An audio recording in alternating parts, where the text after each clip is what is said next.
Hello everyone, class 10th, how are you? I hope you all will be fine guys. So today we have to going to discussion the another chapter.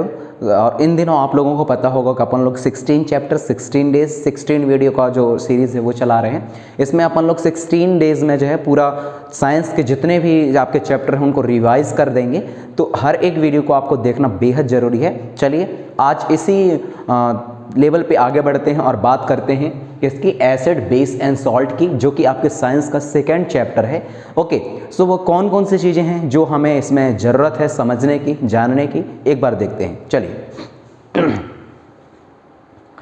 So this is your second chapter acid base and salt. तो अपन लोग property से start करेंगे। सबसे पहले properties देखेंगे acid की, कौन कौन से प्रॉपर्टीज़ हैं, एसिड किस तरीके के प्रॉपर्टीज़ को शो करते हैं। तो ज़्यादातर चीज़ें आप लोगों के लिए कॉमन होंगे। That is produce hydrogen ion, okay, H+ ion. जब कभी भी एसिड जो है पानी के साथ में घुलते हैं, वाटर के साथ में जाकर के डिसॉल्व होते हैं, तो ऐसे केसेस पर वो हमेशा H+ आयन देते हैं। Okay, that's why produce the H+ ion. दूसरा क्या है, टेस्ट में शोर होते हैं, that is also important character. और ब्लू लिटमस को रेड करते हैं, that is the third one. Okay, properties act as a electrolytic in a solution. जब किसी सोल्यूशन को बनाया जाए जिसमें से हमें इलेक्ट्रिसिटी से रिलेटेड एक्सपेरिमेंट करनी हो, तो as a form of electrolytic यह यूज़ किए जाते हैं। आपने बहुत सारे टाइम देखा होगा जब अपन लोग सोडियम हाइड्रोक्साइड का फॉर्मेशन करते हैं तो NaCl का यूज़ करते हैं। ओके, और साथ में जब हमें सल्फ्यूरिक एसिड का के साथ में जिंक के छड़ को डाला जाता है तो वो रिएक्ट करने लगता है, आपको पता होंगे। ओके, तो बहुत सारे एसिड से अपन लोग करंट को पैदा करने के लिए भी, करंट प्रोड्यूस करने के लिए भी एसिडों का यूज़ करते हैं। That's why it is use sometimes in the form of the electrolytic solution. Next क्या है, न्यूट्रलाइज सोल्यूशन है carrying hydro oxide ion. Okay, तो जब कभी भी अपन लोग एसिड को बेस के साथ में मिक्स करें तो बेस के साथ में मिक्स होते ही H+ आयन इसके और दूसरा OH आयन किसके, बेस के, दोनों सोल्यूशन आपस में मिक्स हो जाते हैं और सोल्यूशन को न्यूट्रलाइज कर देते हैं।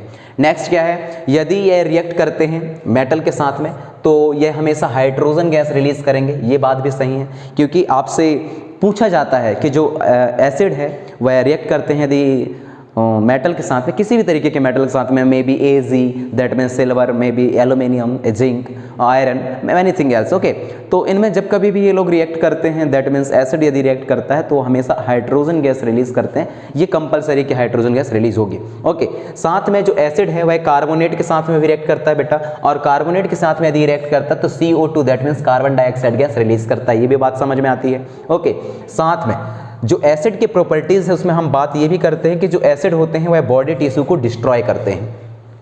व्हाट आई से दैट, जो एसिड होते हैं वह बॉडी टिश्यू को डिस्ट्रॉय करते हैं और कोरेट मेटल सरफेस क्विकली, और साथ में जो मेटल है उसके सरफेस को बहुत जल्दी ही कोरेजन से कर देते हैं। ओके, कोरेट कर देते हैं। तो ये तो कॉमन प्रॉपर्टीज थी किसकी बच्चों, एसिड की। अब एसिड की और कौन कौन सी चीज़ें हैं जिसको हमें समझना है। ओके, मैं यहाँ आपको एक बात बता दे रहा हूँ कि जो ये प्रॉपर्टीज़ है एसिड का, इन सारे प्रॉपर्टीज़ को आप अपने दिमाग में रखिए। और इसी तरीके से जब बात आएगी बेस की तो बेस में भी अपन लोग प्रॉपर्टीज़ का जिक्र करेंगे और इन दोनों प्रॉपर्टीज़ को याद अभी सही तरीके से आप समझ लेते हो। ओके, तो इससे एक नया क्वेश्चन बनता है जिसको बोला जाता है right the difference between the acid and base. तो इनके प्रॉपर्टीज़ के बेसिस पर भी आप एसिड और बेस में जो डिफरेंस है उसको बहुत अच्छे तरीके से लिख सकते हो। चलिए आगे बढ़ते हैं, बात करेंगे इनके क्लासिफिकेशन की। On the basis of origin acid are classify as. Classification की बात करते हैं एसिड की, तो इसको अलग अलग तरीके से अपन लोग समझ सकते हैं कि जो एसिड है उसको किस बेसिस पर क्लासिफाई करें तो किस किस तरीके की चीज़ें हमें मिलेंगी उसके बेसिस पर। तो देखिए, जो on the basis of origin यदि ये पैदा होते हैं इसके बेसिस पर एसिड को क्लासिफाई किया जाए तो इसको दो तरीके से क्लासिफाई कर सकते हैं। फर्स्ट आपका आ जाएगा ऑर्गेनिक एसिड और दूसरा आ जाएगा मिनरल्स एसिड। ओके, तो एसिड को दो कैटेगरी में अपन लोग डिवाइड कर सकते हैं on the basis of origin के बेसिस पर। फर्स्ट हम बात करेंगे organic acid. So acid derived from a living organism, that means such acid जो कि लिविंग ऑर्गेनिज्म से आए हैं। जैसे कि आप देखे होंगे वो हो सकते हैं प्लांट लिविंग ऑर्गेनिज्म में और हो सकते हैं एनिमल। फॉर एग्जाम्पल के लिए देखिए कि जो एसिड है, स्टिक एसिड है, वह आपके फ्रूट्स में प्रेजेंट रहते हैं। एसिटिक एसिड है वह आपके वेनेगर में प्रेजेंट रहते हैं, वेनेगर में। ऑक्जेलिक एसिड है वह आपका टोमेटो में प्रेजेंट रहते हैं। ओके, और प्रेजेंट इन द टेमाइंड। ओके, लैक्टिक एसिड है वह आपका प्रेजेंट रहता है सॉर मिल्क और कर्ड में। तो ये natural occurring, natural origin acid होते हैं। ओके, जिसको बेसिस पर अपन लोग इनको दो कैटेगरी में डिवाइड करते हैं और इसको हम ऑर्गेनिक एसिड भी बोल सकते हैं। मिनरल्स एसिड की बात करें तो मिनरल्स एसिड में क्या है बच्चों, they are also called the inorganic acid. हाँ, अब इसमें आप लोगों को ज़्यादा दिक्कत नहीं जानी चाहिए। आप ये याद रखना कि इन द बेसिस ऑफ ऑरिजिन के बेसिस पर दो कैटेगरी में एसिड को डिवाइड किया गया है, वो आपके ऑर्गेनिक है और इनऑर्गेनिक है। ऑर्गेनिक का मतलब होता है कि ये ऑर्गेनिज्म से मिले हों ये एसिड, वो मे बी प्लांट हो सकता है और मे बी प्लांट हो सकता है और मे बी एनिमल हो सकता है। एनिमल कैसे, तो एनिमल में आपने नाम सुना होगा नेक्टल एनिमल, हनी बी, जिनके जो स्टिंग रहते हैं उनमें कुछ डिफरेंट टाइप के ऑक्जेलिक या मेटालिन ऐसा कुछ एसिड जो है उनमें प्रेजेंट रहता है, जिसकी वजह से उनके काटने पर, हनी बी के काटने पर हमें पेन फील होता है। और ज़्यादातर जो लोग हैं वह यह सलाह देते हैं, सजेशन देते हैं कि जैसे ही मधुमक्खी काटे तो उसके ऊपर हमें क्या करनी चाहिए, बेकिंग सोडा का यूज़ करके रब कर देनी चाहिए, इससे बहुत जल्द आपको आराम मिल जाती है। ओके, आगे बात करते हैं। जैसे मिनरल्स एसिड को अपन लोग इनऑर्गेनिक एसिड भी बोलते हैं। दे आर डेंजरस, ये बहुत ज़्यादा डेंजरस होते हैं, हमें इनके साथ में ऐसे नहीं खेलते रहना, बच्चों से दूर रखनी चाहिए। एक्चुअली ये आपको आसानी से मिलना भी नहीं चाहिए। ओके, तो एग्जाम्पल के तौर पर हम देखें hydrochloric acid, that is H2SO4, और इसको बच्चों किंग ऑफ केमिकल के नाम से भी जाना जाता है। ये रसायनों के राजा, that means king of chemical के नाम से जाना जाता है, और ये ऑब्जेक्टिव क्वेश्चन में आपसे पूछे जाते हैं। और दूसरा जो है डेंजरस एसिड है उसका नाम है hydrochloric acid. Okay, that is this one. Okay, तो हमेशा ध्यान रखिए कि on the basis of origin के बेसिस पर दो कैटेगरी, ऑर्गेनिक इनऑर्गेनिक, और दोनों में कौन कौन से एसिड आते हैं और किस तरीके से इसको समझना है, ये दोनों आप समझ सकते हैं। चलिए, एक बेसिस पर हमने देख लिया कि यदि इनके उत्पादन के बेस पर देखें ये कहाँ से मिलते हैं, इसके बेसिस पर देखें तो दो कैटेगरी में डिवाइड किए गए थे। अब इनके और नेक्स्ट लेवल क्या है, किस बेसिस पर और देखें तब हमें आगे बढ़ेंगे। This one, yes, on the basis of their strength. Okay, इनके स्ट्रेंथ के बेसिस पर देखें, मजबूती के बेसिस पर देखें तो जो आपका एसिड है उसको दो कैटेगरी में डिवाइड किया गया है, that is a strong acid और that is a weak acid. Strong acid का मतलब क्या है और वीक एसिड का मतलब क्या है देखते हैं। Okay, so if we talk about the strong acid, तो स्ट्रॉन्ग एसिड में क्या है, कंप्लीटली डिसोसिएट होते हैं into the ion in a aqueous solution. That means जब कभी भी इन एसिड को पानी में घोला जाता है, पानी में डिसॉल्व किया जाता है, तो ये आयंस में डिवाइड हो जाते हैं, आयंस में डिसोसिएट हो जाते हैं इन a aqueous solution. Aqueous solution का मतलब होता है एसिड को पानी में घोलने की प्रोसेस। हाँ, लेकिन याद रखना बच्चों, एसिड को पानी में यदि मिलाना हो या एक्वस सॉल्यूशन बनाना हो तो एसिड को ड्रॉप बाय ड्रॉप पानी में मिलाना चाहिए। इसके ठीक अपोजिट भी तो आप कह सकते हो कि पानी को एसिड के अंदर मिलाना चाहिए, ऐसा नहीं मिलाना चाहिए क्योंकि ये बहुत ही ज़्यादा डेंजरस हो सकता है। आप पानी को एसिड के अंदर नहीं मिलाओगे, एसिड को पानी के अंदर मिलाओगे और वो भी ड्रॉप बाय ड्रॉप। यदि आप वाटर को एसिड के अंदर मिलाते हो तो एक्सोथर्मिक रिएक्शन होता है और lots of amount of heat produce होती है, और ऐसे केसेस पर आपके स्किन के जलने के चांसेस ज़्यादा हो जाते हैं, चीज़ें नुकसान हो सकती हैं और मे बी डेंजरस। ओके, ये बात ध्यान रखना आप लोग। स्ट्रॉन्ग एसिड की बात करते हैं, कंप्लीटली डिसोसिएट होते हैं, आयन में बदल जाते हैं जब इनको एक्वस सॉल्यूशन के साथ में घोला जाए। एग्जाम्पल के तौर पर हम याद करते हैं नाइट्रिक एसिड को, जिसका फार्मूला HNO3 है। सल्फ्यूरिक एसिड की बात करते हैं जिसका फार्मूला H2SO4 है, और हाइड्रोक्लोरिक की बात करते हैं जिसका फार्मूला HCl है। बात समझ में आई। वीक एसिड में क्या आते हैं, weak acid are those acid which do not completely dissociate into the ion. That means एक का डेफिनेशन का जस्ट दूसरा उल्टा है। ऊपरे में जो एक्वस सॉल्यूशन में घोला जाता है तो उसके आयन कंप्लीटली तौर पर डिसोसिएट हो जाते हैं, जबकि वीक एसिड में जो वीक एसिड ऐसे एसिड होते हैं जिसको यदि पानी के साथ में या एक्वस सॉल्यूशन के साथ में घोला जाए, डिसॉल्व किया जाए, तो इसके आयन डिसोसिएट नहीं होते। ओके, और इस तरीके के एसिड को अपन लोग वीक एसिड बोलते हैं। और इसमें आपका आता है बच्चों कार्बोनिक एसिड जिसका फार्मूला H2CO है। ओके, और एसिटिक एसिड आता है जिसका फार्मूला एसिटिक एसिड आता है जिसका फार्मूला CH3COOH होता है। ओके, चलिए बात समझ में आई। हमने दूसरा बेसिस भी देख लिया कि इनके स्ट्रेंथ के बेसिस पर इनके कितने कैटेगरी में डिवाइड किया गया है। अब दूसरा बेस देखते, तीसरा बेस देखते हैं जिसके बेसिस पर हमें इन एसिड को क्लासिफाई करना है। That is on the basis of their concentration. मतलब कॉन्सेंट्रेशन के बेसिस पर भी एसिड को क्लासिफाई किया जा सकता है। देखते हैं, दैट इज अ डाइल्यूट और दैट इज अ कॉन्सेंट्रेटेड। आप इनका मतलब समझिए, what is the meaning of dilute and what is the meaning of concentration. Okay, dilute के केसेस पर have a low concentration, acid का एक्वस सॉल्यूशन पे acid का लो कॉन्सेंट्रेशन रहता है जिसको हम डाइल्यूट एसिड बोलते हैं। कॉन्सेंट्रेशन एसिड में क्या है, इनका हाई कॉन्सेंट्रेशन रहता है एक्वस सॉल्यूशन पे। एक्वस सॉल्यूशन पे एसिड का कड़कपन, दैट मीन्स हाई कॉन्सेंट्रेशन रहता है, तो हम उसको कॉन्सेंट्रेटेड एसिड बोलते हैं। लेकिन जब किसी एक्वस सॉल्यूशन पे जो एसिड है उसका कॉन्सेंट्रेशन लो रहे तो हम उसको डाइल्यूट एसिड बोलते हैं। ये तो हो गया इनके कॉन्सेंट्रेशन के बेसिस पर। हमने 3 बेसिस देख लिया, on the basis of origin, on the basis of strength, on the basis of concentration.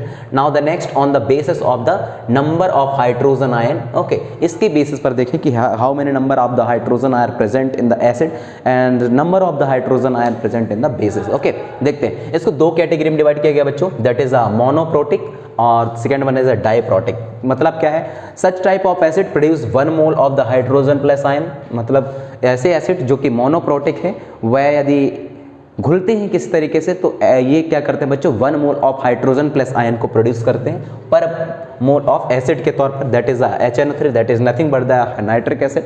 Diprotic acid में देखिए they can produce 2 mole of the hydrogen ions पर मोल ऑफ द एसिड। हर मोल पे 2 मोल hydrogen ion produce करते हैं तो उनको हम diprotic acid बोलते हैं। और मोनोप्रोटिक का मतलब होता है single, that means 1 mole of hydrogen plus ion यदि प्रोड्यूस करते हैं। तो डाई का मतलब होता है डबल, मोनो का मतलब होता है सिंगल। बात समझ में आई? चलिए आगे बढ़ते हैं, मिटा देता हूं मैं इसको।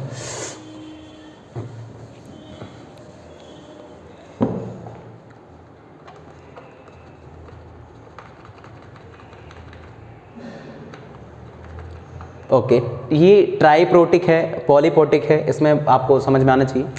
ट्राइप्रोटिक में आ जाएगा 3 mole of hydrogen plus ion यदि प्रोड्यूस होते हैं पर मोल ऑफ एसिड में, तब उसको ट्राइप्रोटिक बोलेंगे। पॉलीप्रोटिक में आपको पता है मोर नंबर ऑफ द हाइड्रोजन, 3 से ज़्यादा यदि हाइड्रोजन प्लस आयन पर मोल ऑफ एसिड में यदि रिलीज होते हैं तो हम उसको पॉलीप्रोटिक भी बोलते हैं। तो मोनोप्रोटिक, डाइप्रोटिक, ट्राइप्रोटिक और पॉलीप्रोटिक में भी एसिड को डिवाइड किए गए हैं। ओके, बात करते हैं बेस की। अच्छा है, गुड इंपॉर्टेंट क्वेश्चन है, यहाँ से आते हैं कि बेस का इंपॉर्टेंट कैरेक्टर क्या है। बढ़िया, बात समझ में आ रही होगी। बेस, मैंने बोला था आपको जिस तरीके से एसिड के कैरेक्टर होते हैं same kinds of the base के कैरेक्टर भी आपको देखने मिलते हैं, लेकिन जो बेस के कैरेक्टर हैं वह, इसको यदि समझ लिए अपन लोग तो आप यकीन करिए कि एसिड और बेस में डिफरेंसेस में भी आपको दिक्कत नहीं जानी चाहिए। Okay, good. एसिड के केस में हाइड्रोजन प्लस आयन प्रोड्यूस होते थे, लेकिन बेस के केसेस पर OH आयन प्रोड्यूस होते हैं, H2O में घोला जाए तो। Water soluble base are called the alkali. ऐसे बेस जो कि वाटर के साथ में घुल जाते हैं उनको हम एल्कलाई बोलते हैं और टेस्ट में बिटर होते हैं। और नेक्स्ट इंडिकेटर के तौर पर यूज़ किया जाता था लिटमस पेपर, तो ये रेड लिटमस पेपर को ब्लू में बदलते हैं। ये भी एक तरीके से इलेक्ट्रोलाइटिक की तरह काम करते हैं। ओके, इलेक्ट्रोलाइटिक का मतलब होता है जिससे करंट पैदा करने के लिए सॉल्यूशन लिया जाता है उसको इलेक्ट्रोलाइटिक बोलते हैं, तो उसके बेसिस पर भी इसको यूज़ किया जाता है। न्यूट्रलाइजेशन करने के लिए ये H+ ion containing H+ ion रहते हैं। स्लीपी सोप फील होती है। ओके, और फैटी डिज़ोल्व हो जाती है फैटी एसिड में, फैटी मटेरियल में। ओके, ये कुछ इसके कैरेक्टर हैं जिसका यूज़ करके आप एसिड और बेस में डिफरेंस लिख सकते हैं, प्रॉपर्टीज़ हैं। एग्जाम्पल क्या क्या आ जाएंगे बच्चों, that is nothing but the sodium hydroxide, KOH काफ़ी है एक sector, that means sodium hydroxide और पोटेशियम हाइड्रोक्साइड। ओके, ये इसके बेस के एग्जाम्पल हैं। तो जिस तरीके से हमने एसिड का क्लासिफिकेशन देखा है उसी तरीके से हम बेस का क्लासिफिकेशन देखेंगे।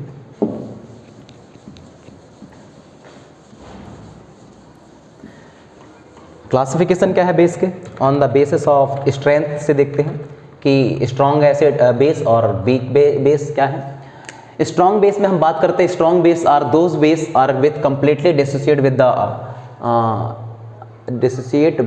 The aqueous solution, that means एक ऐसा बेस जो कि पानी के साथ में मिलाया जाए तो कंप्लीटली डिसोसिएट हो जाते हैं एक्वस सॉल्यूशन पे।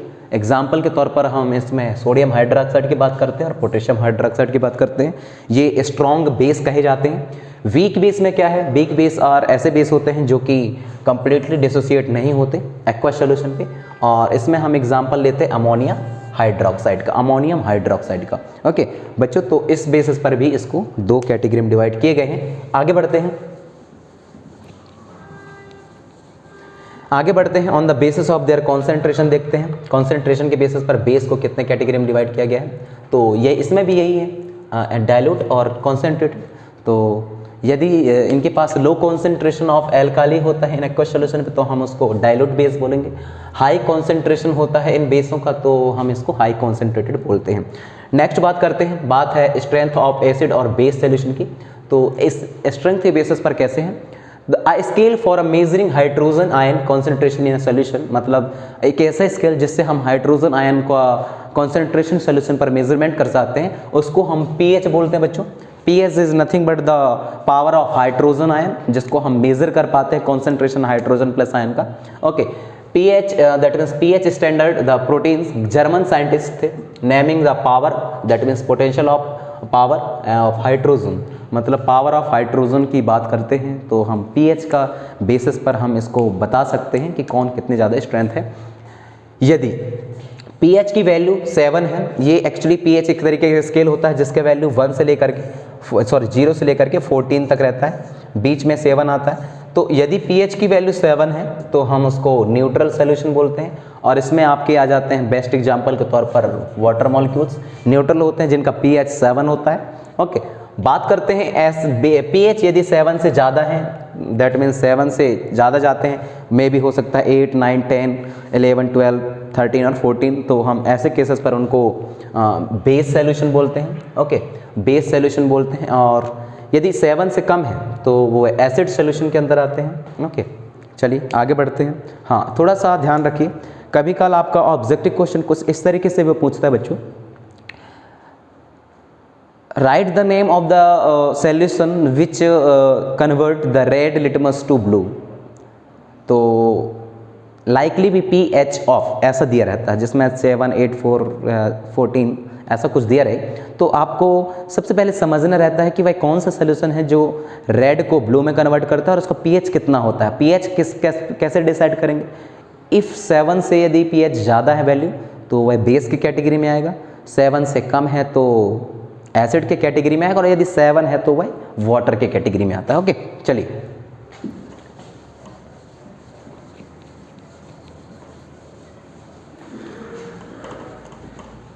आगे बढ़ते हैं। रेंज ऑफ पीएच 1 to 14, ये देख सकते हो आप लोग, ये कुछ एग्जाम्पल दिए गए हैं। पीएच है 1 से लेकर के 14, एक स्केल है, और इसके कुछ दिए गए हैं कि इसमें कौन सी कैटेगरी की किस किस तरीके के चीज़ों को हम एसिड बोल सकते हैं और किन किन तरीक़ों के जो फूड मटेरियल उसको बेस के कैटेगरी में रखा गया है। ओके, बात करते हैं pH sensitive of plant and animal की। पढ़ना क्या है इसमें, human body work in the narrow range of 7 to 7.8, acidity can be lethal for. Okay, तो जो ह्यूमन है दैट मीन्स इंसान है, वह उसका जो पीएच है वह 7 से लेकर के 7.8 हो, इस केसेस पर वह अच्छे से काम कर पाता है। ओके, और pH of the digestion system, हमारे डाइजेशन को सिस्टम को अच्छे से संचालित करने के लिए करीब करीब एक सफिशेंट पीएच की ज़रूरत होती है। Stomach secrete HCl to kill the bacteria in the food, ये बात भी आपको समझ में आनी चाहिए कि जो हमारा स्टोमच है वह HCl एसिड का सेक्रेशन करता है, जिससे ऐसे बैक्टीरिया या फंगस जो माउथ से बच करके स्टोमच में आ गए हों तो वहाँ से वो स्मॉल इंटेस्टाइन की टूवर्ड्स ना जाएं, वो वहीं मार दिए जाते हैं due to the presence of hydrochloric acid. आपको ये बात भी पता रहना चाहिए कि हमारे माउथ में 3 सलाइवा ग्लैंड हैं, इसकी वजह से कुछ बैक्टीरिया अंदर माउथ में ही मर जाते हैं और कुछ जो बच जाते हैं तो हमारे स्टोमच में due to the presence of HCl उसकी वजह से मार दिए जाते हैं।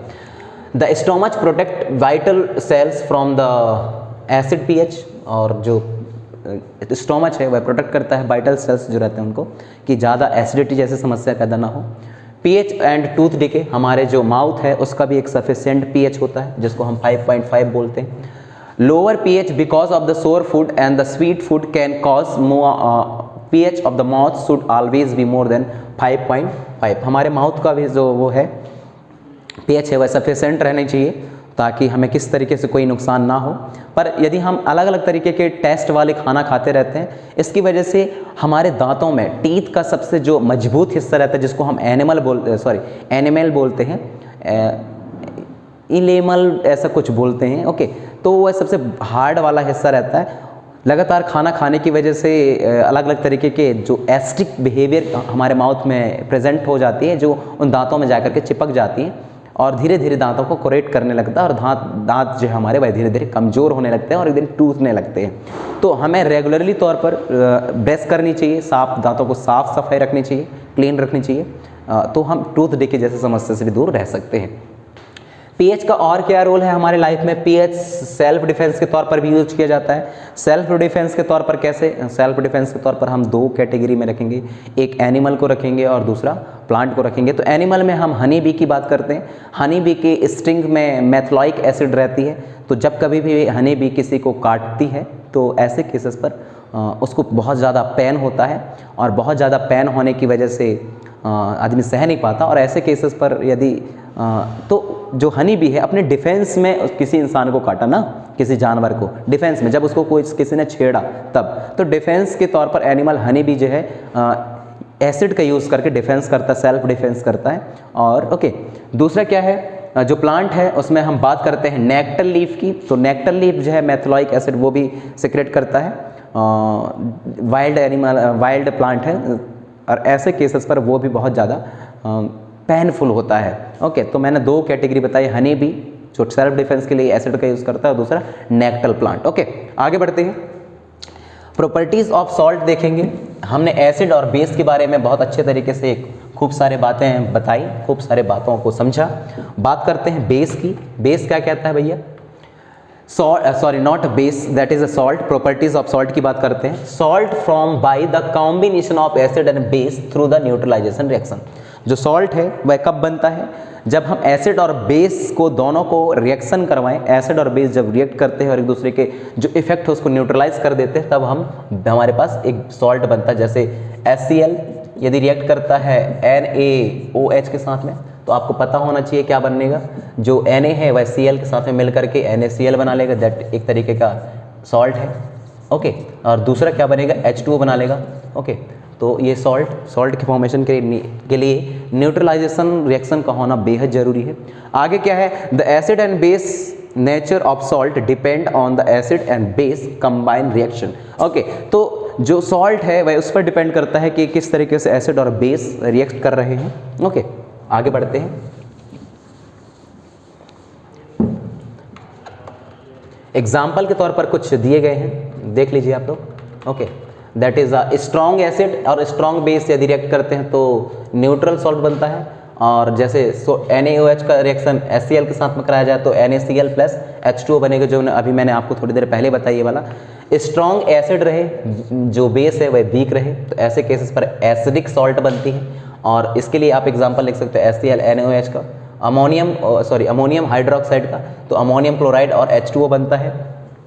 यदि एसिड की कैटेगरी को वीक रख दिया जाए और जो बेस है उसकी कैटेगरी को स्ट्रॉन्ग रख दिया जाए तो बेसिक बिहेवियर के सॉल्ट बनते हैं। और इसमें आप एग्जांपल लेंगे एसिडिक एसिड का CH3COOH प्लस यदि हम इसको NaOH के साथ में रिएक्ट कराएं, दैट मीन्स सोडियम हाइड्रोक्साइड के साथ रिएक्ट कराएं, तो ये आपका सोडियम एसिटेट बनता है और H2O जो है वह रिलीज होती है। लेकिन लास्ट केसेस कुछ और है, वीक और weak, that means weak acid और वीक बेस का यदि रिएक्शन करवाएं, हम रिएक्ट करें तो न्यूट्रल तरीके का सॉल्ट बनता है। जो इस तरीके से आपका हो सकता है एसिटिक एसिड को आप अमोनिया हाइड्रोक्साइड के साथ में रिएक्ट करें तो ये बन जाएगा अमोनिया एसिटेट और H2O जो है वाटर मॉलिक्यूल्स बन जाते हैं।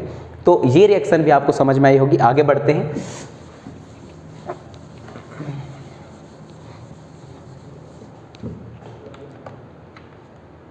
ओके, ये कुछ इंपॉर्टेंट नोट्स दिए गए हैं, समझेंगे क्या है। Okay, the most common salt is sodium chloride और टेबल सॉल्ट विच फॉर्म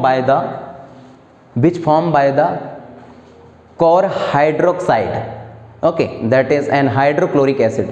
तो जो मोस्ट कॉमन सॉल्ट है जिसको हम सोडियम क्लोराइड बोलते हैं, और टेबल सॉल्ट है जिसको फॉर्म किया जा सकता है कार्बोहाइड्रेट जो कि एक तरीके का बेस है और हाइड्रोक्लोरिक एसिड की मदद से। ओके, नेक्स्ट क्या है, other example includes Epsom salt जिसको हम मैग्नीशियम सल्फेट भी बोलते हैं। इसका यूज जो है बाथ सॉल्ट के तौर पर यूज़ किया जाता है। अमोनिया का यूज जो है फर्टिलाइजर्स बनाने के लिए किया जाता है, और बेकिंग सोडा बनाने में भी किया जाता है, that is the sodium bicarbonate, जिसका यूज इन कुकिंग के पर्पज़ के लिए किया जाता है।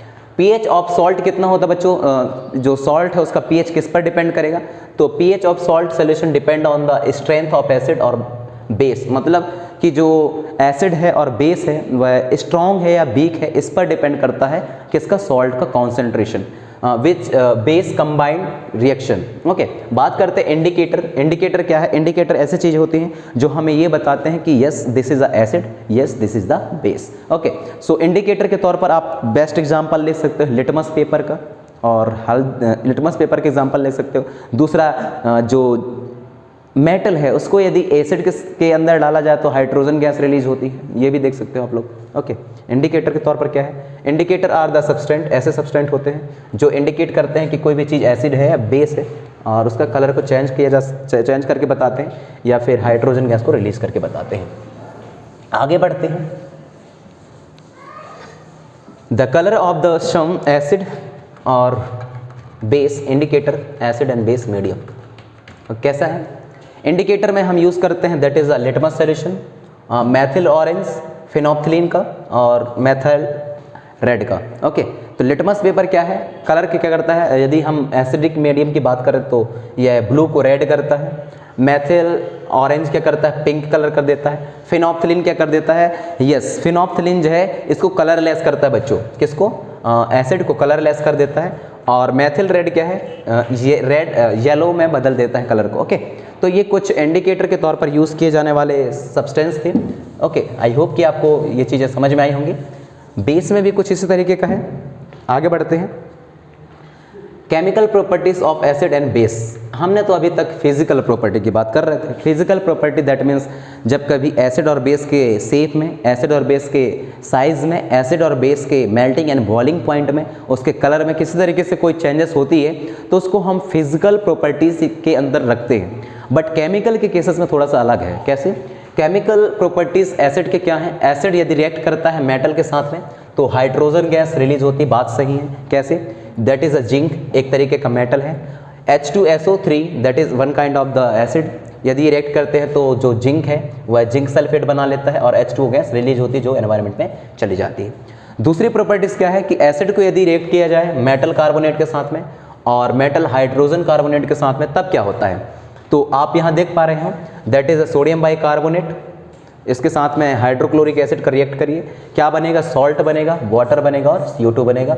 CO2 चूँकि गैस है वह एनवायरनमेंट में चली जाएगी। ओके, तो ये भी बड़ा आसान सा फार्मूला मतलब केमिकल प्रॉपर्टीज़ है कि किसके साथ रिएक्ट करने से क्या बनता है। तीसरा केमिकल प्रॉपर्टीज एसिड का कहता है कि यदि हम जो एसिड है रिएक्ट करे बेस के साथ में तो पूरे के पूरे रिएक्शन को न्यूट्रलाइज कर देते हैं और आपको सॉल्ट और वाटर एज अ फॉर्म मिलते हैं, एज अ प्रोडक्ट मिलते हैं, और इस रिएक्शन को आप इस तरीके से समझ सकते हैं। सोडियम हाइड्रोक्साइड जो एक तरीके का स्ट्रॉन्ग बेस है और HCl that is a strong acid, जब रिएक्ट करते हैं तो NaCl फॉर्म करेंगे और H2O फॉर्म करेंगे, तो NaCl क्या है, एक तरीके का सॉल्ट है। नेक्स्ट प्रॉपर्टीज क्या है केमिकल में, एसिड रिएक्ट करते हैं मेटल ऑक्साइड के साथ में तब ये सॉल्ट और वाटर को फॉर्म करते हैं। मेटल ऑक्साइड दैट मीन्स एक एसिड है that means sulphuric acid, metal oxide का मतलब होता है कॉपर ऑक्साइड, कॉपर भी एक तरीके का मेटल है और इसको हम मेटल ऑक्साइड बोल सकते हैं। तो यदि रिएक्ट करता है तो कॉपर सल्फेट बनेगा और वाटर यहाँ से रिलीज हो जाती है। तो ये कुछ केमिकल प्रॉपर्टीज थे किसके, एसिड के। इन केमिकल प्रॉपर्टीज को दिमाग में ध्यान से रखना है। क्या, मेटल के साथ में रिएक्ट करते हैं तो हाइड्रोजन गैस निकलना है, मेटल कार्बोनेट के साथ में रिएक्ट करते हैं तो H2O और CO2 निकलना है, एसिड यदि रिएक्ट करता है स्ट्रॉन्ग बेस के साथ में तो NaCl और H2O बनेगा, एसिड यदि रिएक्ट करता है मेटल ऑक्साइड के साथ में तो H2O का निकलना कन्फर्म है। ये बात तो हुई किसकी, केमिकल प्रॉपर्टीज की। आगे बढ़ते हैं,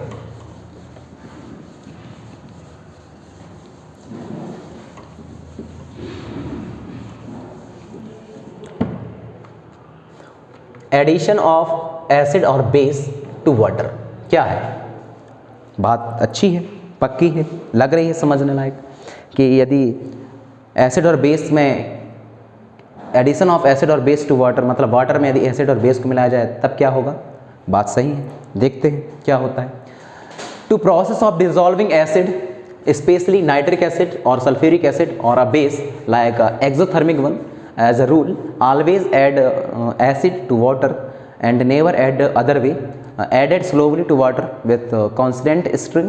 If one mix the other way by addition concentration acid, the heat generate causing the mixture splash out.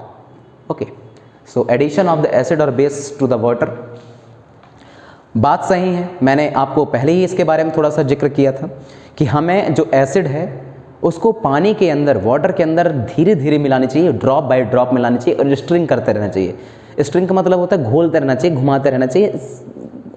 Okay, बात समझ में आती है। तो यदि हम एसिड को भी पानी के अंदर मिलाएं तब भी हमें ऐसे करना है कि एसिड को ड्रॉप बाय ड्रॉप पानी में मिलाना है, बेस हो तब भी ड्रॉप बाय ड्रॉप मिलाना है। कभी भी हमें अपोजिट रिएक्शन नहीं करना है बच्चों, कि पानी हमारे पास में एक इतना सा रखा हुआ है, कंटेनर के फुल रखा हुआ है पानी, उसके ऊपर हमने एसिड को झट से फेंक दिया। वो बहुत ज़्यादा डेंजरस हो सकता है, एक्सोथर्मिक रिएक्शन हो सकती है और lots of amount heat release हो सकता है और ऐसे में आपको नुकसान हो सकता है। वही बात आपको बोला गया कि एडिशन ऑफ द एसिड और base to the water. Okay, आगे बढ़ेंगे। That is the chemical properties of base. हमने केमिकल प्रॉपर्टीज ऑफ एसिड समझा, केमिकल प्रॉपर्टीज ऑफ बेस को भी तो समझना जरूरी है। क्या है?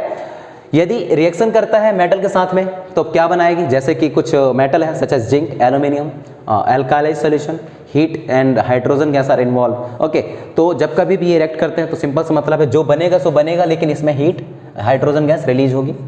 ये भी बात सही है। यदि एसिड का रिएक्शन, बेस का रिएक्शन एसिड के साथ में किया जाए तो एक दूसरे के इफेक्ट को न्यूट्रलाइज कर देते हैं और सॉल्ट और वाटर का फॉर्मेशन करते हैं। तो न्यूट्रलाइजेशन रिएक्शन का दूसरा केमिकल प्रॉपर्टीज हो गया।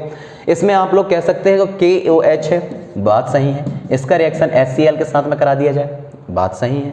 तो यहाँ क्या होगा? K जो है KCl बना लेगा, KCl बना लेगा और H2O बाहर निकल जाएगी। ओके, तो ये एक तरीके का रिएक्शन होता है। नेक्स्ट क्या है कि यदि बेस का रिएक्शन हम नॉन मेटल ऑक्साइड के साथ में करवाएं, what is the meaning of non metal?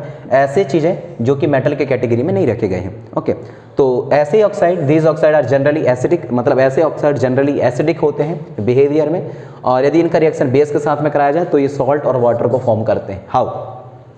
That is a sodium hydroxide यदि रिएक्ट करता है किसके साथ में? CO2 के साथ में। तो CO2 क्या है? एक तरीके का नॉन मेटल है, गैस है। ओके, तो ये हमेशा डाई सोडियम कार्बोनेट बनाएगा और H2O वाटर मॉलिक्यूल्स बना लेता है। ओके, बात समझ में आई? आगे बढ़ेंगे, इंपॉर्टेंस केमिकल कंपाउंड देखेंगे।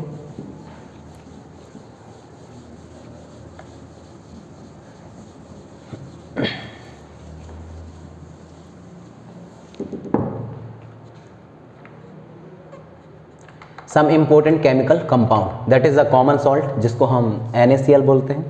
आगे बढ़ते हैं, क्या दिया गया? और sodium chloride is known as the common salt. जो सोडियम क्लोराइड है उसको अपन लोग कॉमन सॉल्ट के नाम से भी जानते हैं।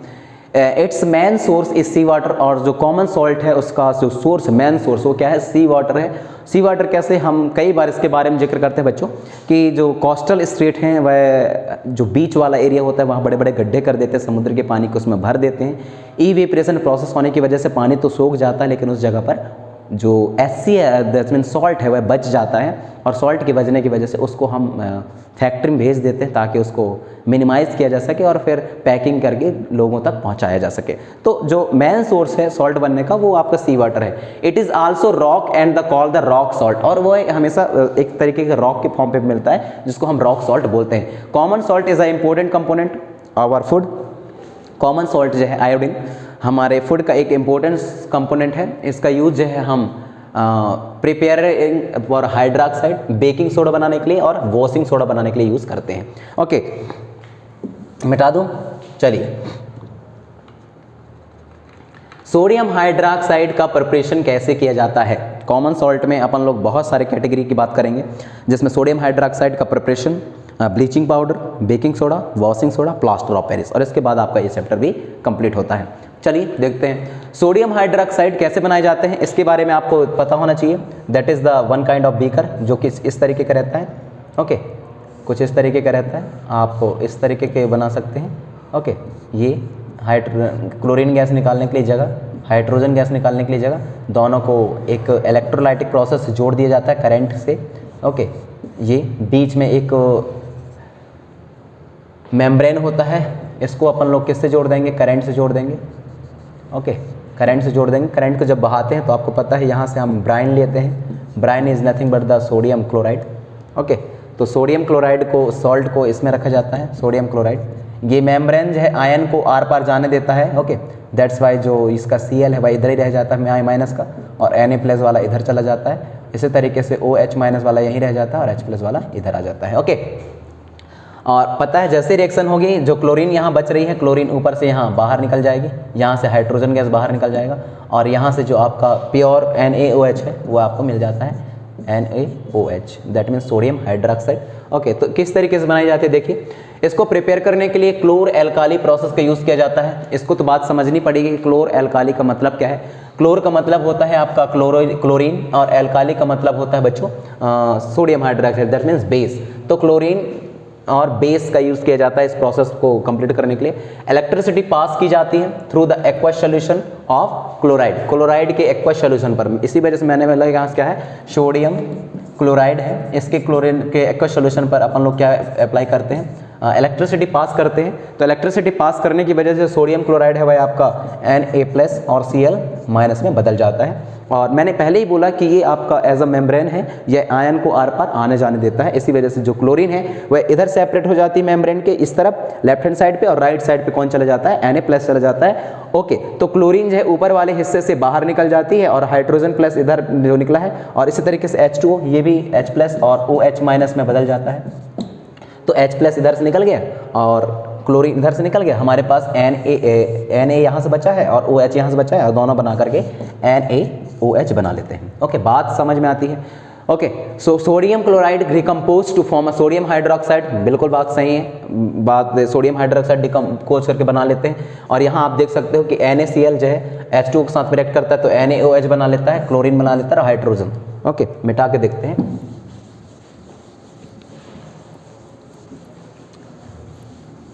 ओके,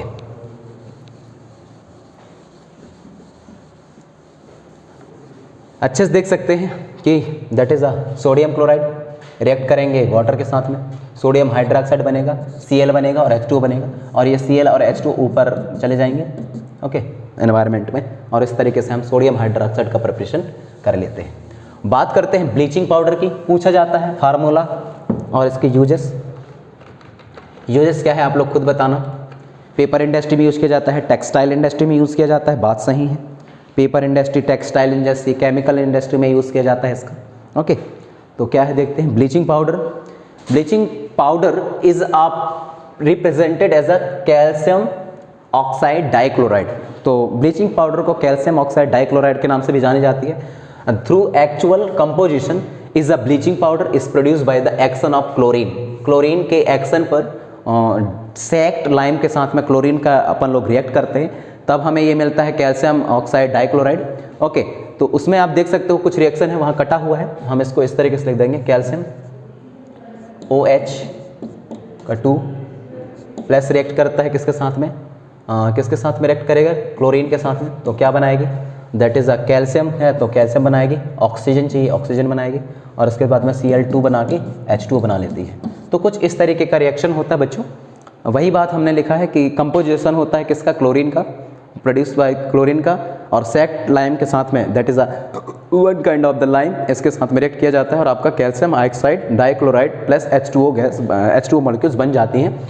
यूज क्या है, यूज क्या है ब्लीचिंग पाउडर का, अभी मैंने बताया आपको। पेपर इंडस्ट्री में यूज़ किया जाता है, टेक्सटाइल इंडस्ट्री जैसे कपड़े उद्योग में। दूसरा आप कह सकते हो ब्लीचिंग पाउडर का यूज़ जो है केमिकल इंडस्ट्री में यूज़ किया जाता है, काफ़ी है। ओके, आगे बढ़ते हैं। बेकिंग सोडा, बात समझ में आई। बेकिंग सोडा पकोड़े बनाने में, न्यूट्रलाइज करने में चीज़ों को, क्योंकि बेकिंग सोडा इस तरीके का बेस है, न्यूट्रलाइज करने में यूज़ किया जाता है। ओके, देखते हैं। Baking soda it is prepared from the NaCl का रिएक्शन, जब हम H2O के साथ में कराते हैं और CO2 गैस लेते हैं तब आपको सोडियम बाइकार्बोनेट मिल जाता है, जो कि बेकिंग सोडा का बेस्ट एग्जांपल है। तो क्या है, सब जगह जो जितने भी हम अभी रिएक्शन करने वाले सब जगह सोडियम क्लोराइड रहनी चाहिए, क्योंकि सॉल्ट से ही ज़्यादातर प्रोडक्ट बनते हैं। सोडियम क्लोराइड का रिएक्शन H2O के साथ में करना है, CO2 के साथ में रिएक्ट करना है, क्या बनना चाहिए आपका सोडियम बाइकार्बोनेट। और सोडियम बाइकार्बोनेट का दूसरा नाम यह भी है कि सोडियम हाइड्रोजन कार्बोनेट के नाम से भी जाने जाते हैं, जो एक तरीके का बेकिंग सोडा है। यूज़ क्या है, किचन में यूज़ किया जाता है, किचन में यूज़ करोगे आप लोग। फिर बेकिंग सोडा का न्यूट्रलाइज सब्सटेंस के तौर पर यूज़ किया जाता है। मैंने वही बोला कि जब कभी भी आपको मधुमक्खी काट दे तो उसके ऊपर रब कर देनी चाहिए, किसको, बेकिंग सोडा को। पकोड़े बनाने के लिए भी यूज़ किया जाता है।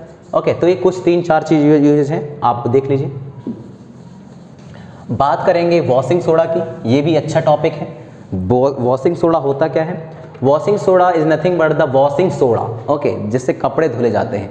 सोडियम कार्बोनेट है, दिस वन है, into 10H2O, H2O है यहाँ actually, okay, N2 CO2 CO3 N2 10H2O है, दैट मीन्स वाटर मॉलिक्यूल्स है। In the first step sodium carbonate by heating, sodium carbonate के हीट किया जाता है बेकिंग सोडा को, और हीट करने के बाद जो है आपको ये मिल जाती है, इस तरीके गैस रिलीज होती है।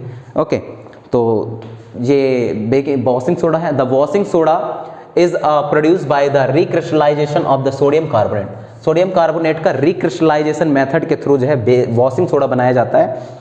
और वॉशिंग सोडा कपड़े धुलने के लिए यूज़ किए जाते हैं, बर्तन धुलने वाले साबुन बनाने के लिए यूज़ किए जाते हैं, और भी बहुत अलग अलग पर्पस है। ओके, आगे बढ़ते हैं। That is the plaster of Paris, important topic है। इसके बाद यहाँ ख़त्म होते हैं चीज़ें, बाकी चीज़ें हम नेक्स्ट डे पढ़ेंगे। प्लास्टर ऑफ पेरिस जिप्सम, आपने समझा होगा, जब कभी भी किसी बच्चे को चोट लग जाती है, हड्डियाँ फ्रैक्चर हो जाती हैं, तो डॉक्टरों द्वारा उसका प्लास्टर ऑफ पेरिस किया जाता है। तो प्लास्टर ऑफ पेरिस जिप्सम एक तरीके का पाउडर है। क्या है, कैल्शियम सल्फेट हेमीहाइड्रेट भी बोला जाता है। Okay, calcium sulphate hemihydrate gypsum को, इसको प्रिपेयर्ड किया जाता है heating by the gypsum, heating by the gypsum into the 273 kelvin. 273 kelvin that means यदि सेल्सियस में इसको देखें तो 100 डिग्री सेल्सियस में इसको हीट किया जाकर और फिर प्लास्टर ऑफ पेरिस में बदल दिया जाता है। यूज़ क्या है, जो बोन क्रैक रहते हैं उसको दोबारा प्रिपेयर करने के लिए डॉक्टरों द्वारा यूज़ किया जाता है। ओके, आई होप गाइस कि आपको ये चीज़ें समझ में आए होंगे। मिलते हैं नेक्स्ट क्लासेस में, तब तक आप खुश रहिए, अच्छे रहिए, अपने स्वास्थ्य का ख्याल रखिए। थैंक यू सो मच, और हाँ, सब्सक्राइब करना मत भूलिए। ओके, PDF चाहिए तो टेलीग्राम चैनल PK25NG, मिलते हैं। Thank you so much.